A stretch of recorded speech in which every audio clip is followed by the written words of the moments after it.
What is going on, guys, and welcome back to the next episode of the Crack a Pack series. Today we are opening up a pack of Time Spiral. It seems like this is a really reoccurring pack opening on this channel, or in this series I should say, but I do love opening Time Spiral. A lot of awesome cards in here, so hopefully we get something interesting. As always, we're going to look at it from a pack one pick one perspective. We'll hopefully be able to determine what our pack one pick one would actually be if we were drafting this set. So as I've said on multiple occasions, I did not actually draft during this time. I hope that I will be able to give a fair analysis, but feel free to tell me in the comment section below if you feel I got something wrong. Our first card here, Tolarian Sentinel. So it's a 1/3 flyer for 3 and a blue. You can pay a blue and tap it, discard a card to return target permanent you control to its owner's hand. Bounce mechanics are actually really good in this set. I will say that there are quite a lot of really good EOB or EO enter the battlefield abilities. That's what I'm trying to say. And so being able to actually repeatedly bounce something is actually super helpful. I don't know if this is like first pick material, but it is quite good. Benelish Cavalry is a 2/2 for 1 and a white with flanking. So whenever another creature without flanking blocks this creature, the blocking creature gets -2/-2 until end of turn. What this essentially means is this is just in general an above average 2-drop. Yes, it's a bear, but it actually can get a little bit, it doesn't get a boost, but it gives other creatures a downgrade depending on whether or not they have flanking. So I like this card. It's a perfectly serviceable 2-drop. Again, probably not a first pick, but I do quite like it. Orcish Cannonade is 1 and 2 red for an instant. It deals 2 damage to target creature or player and 3 damage to you, and then you draw a card. This is an interesting card. A lot of people look at the downside of this and say 3 damage to you is a little bit too much, but something important to note here, 2 damage to target creature or player. That's pretty good. It can hit both creatures. It can be a removal spell if you need to, or it can hit the player.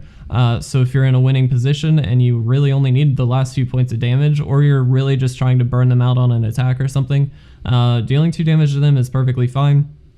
On top of that, you do get to draw a card, so you replace this, which especially in red is a little bit difficult to come by, obviously. In this set in particular, it's going to be one of those things that you'll want to get. So I do like this card, actually. The only thing that I don't like about it is there is a situation where you literally just can't play this, which is if you have 3 life left or less, this is essentially a dead card. And so I don't really like that. For now, though, this is actually the card that I'm most interested in out of the ones that we have. Well, okay.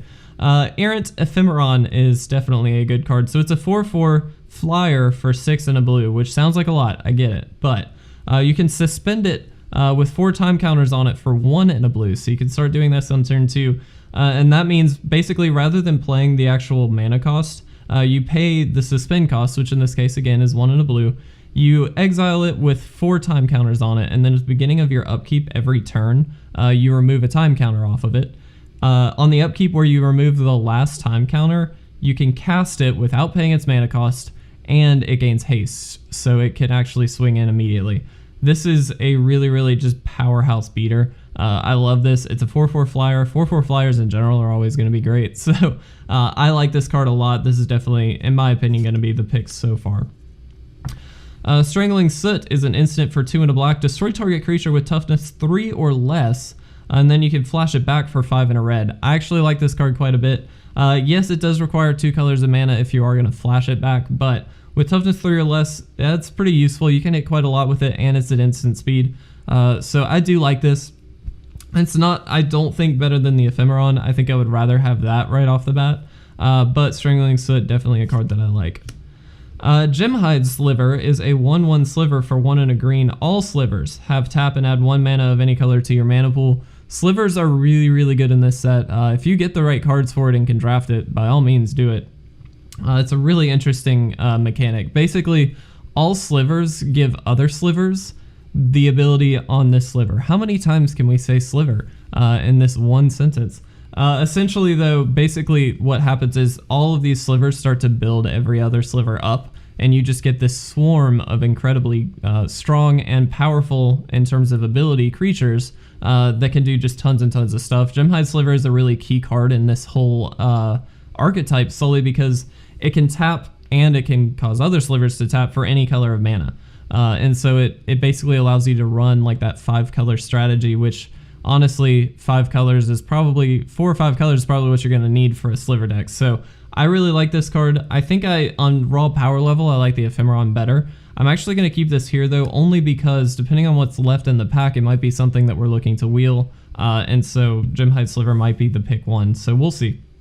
Blazing Blade Eskari is a 2/2 for 2 and a red. It has flanking again, and then you can pay 2 and it becomes colorless until end of turn. Excuse me. This card is just fine. I don't like it. It's honestly probably pretty bad. It's worse than the other creature just in terms of it's a 2/2 with flanking for 3, not 2. And yeah, you can make it colorless, but honestly, I feel like that's not going to be that relevant most of the time. Maybe I'm wrong. I don't know. I don't know. Again, I've never drafted this set, so I have no clue. But Shadow Sliver is a 1/1 Sliver for 2 and a blue, and all Slivers have Shadow, so they can block or be blocked only by creatures with Shadow. So it basically, it's huge evasion is essentially what it amounts to. This is another really good card. I like these. Yes, it's a 1/1, but ideally you're going to get a couple buff Slivers in there that are going to pump this up. This is not a first pick Sliver by any means. I would much rather have the Gemhide Sliver. This really isn't even a Sliver that I'm like, oh man, I need this in my deck. That being said, giving all of your Slivers Shadow is huge, because if your opponent just doesn't have Shadow, they can't block anything anymore. And that's insane. I mean, you're going to be able to deal just tons and tons of damage, especially in a Sliver deck where it's a really go wide strategy. So I do like this, not more than Gemhide Sliver though. Offendian Eye is an enchantment for 2 and a blue with flash, so you can play it anytime you can play an instant. It is an enchant creature, and that creature deals damage. When it deals damage to an opponent, you may draw a card. I normally don't like enchant creatures. I still am not a huge fan of enchanted creatures, but what's nice about this is that it does replace itself, assuming you can get in for some damage. What I also like about this is that it is flash, so you can play it at instant speed when you know blockers have been declared. Excuse me. And you know, ideally, that one of your creatures is actually going to be able to deal some damage. And so in that case, I do like this card because it does replace itself immediately. Still not better in my opinion than especially Ephemeron, but even maybe Gemhide Sliver. So not going to pick it over those. Watcher Sliver is a 2/2 for 3 and a white. It is a Sliver obviously, and it gives all of them +0/+2. This is really one of those Slivers that you can take or leave. It's not very good. Yes, it does give every other Sliver a big butt, which is nice, but in a limited environment, ideally you want more power, not necessarily more toughness. Yes, it does make it harder to burn, which is nice, but not really all that exciting, unfortunately. Just not one of the best ones. Pendlehaven Elder is a 1/1 for 1 and a green, and you can tap it. Each 1/1 creature you control gets +1/+2 until end of turn. If you don't know, this is very similar to the actual land Pendlehaven, which basically has the same ability, but it only hits a singular 1/1 creature. This is like okay in a token deck, which I do believe that there is a a spore counter deck, something along those lines. This is probably a really good card to have for that. I think I would rather have the setup cards first, though. I don't think I'd want to have this because in a lot of cases you might not have that many 1/1s. So I don't really like this card first pick. Now that being said, if I was in that archetype, I would probably want this. Opaline Sliver is a 2/2 for 1, a white and a blue. All Slivers have, whenever this creature becomes the target of a spell an opponent controls, you may draw a card. Again, this is a pretty good one.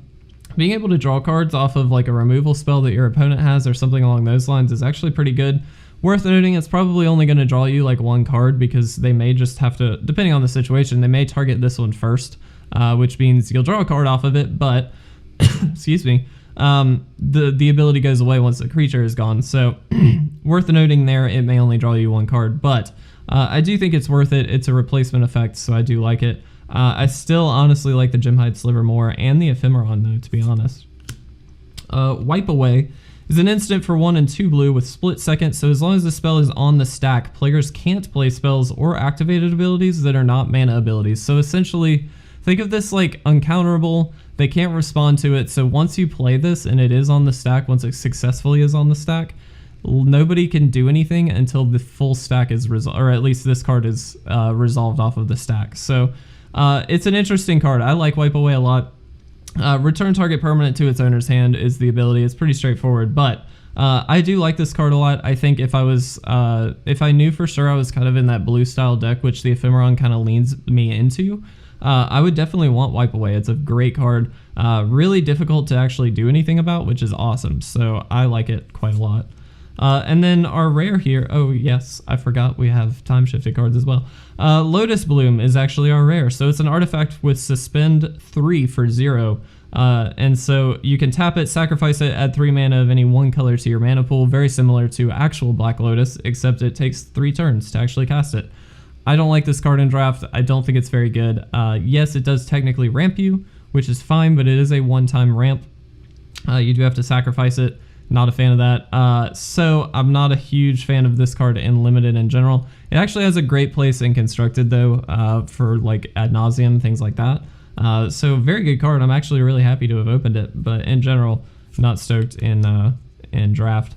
And then we have this card, which I'm gonna do. Will we autofocus? Can we get some autofocus? No. Okay. Well, this is a really difficult name to actually say. Mariki Re Barrett. I hope I am saying that at least somewhat correctly. It's a 1/1 for a white, a blue, and a black, and it doesn't untap during your untap step. You can tap and gain control of target creature as long as this is on. As long as you control this card. I'm gonna say this card. When this card leaves play or becomes untapped, destroy that creature, and it can't be regenerated. This is an interesting card. I like this card. It's super powerful. I've played EDH with this card. That's really fun. Especially if you can actually start to just untap it. Then it's kind of broken. But in draft, I'm not sold on it only because, in particular, it's 3 colors. I particularly don't like that. In a general draft environment, I think that splashing for a 3rd color on something like this is going to be a little bit tricky.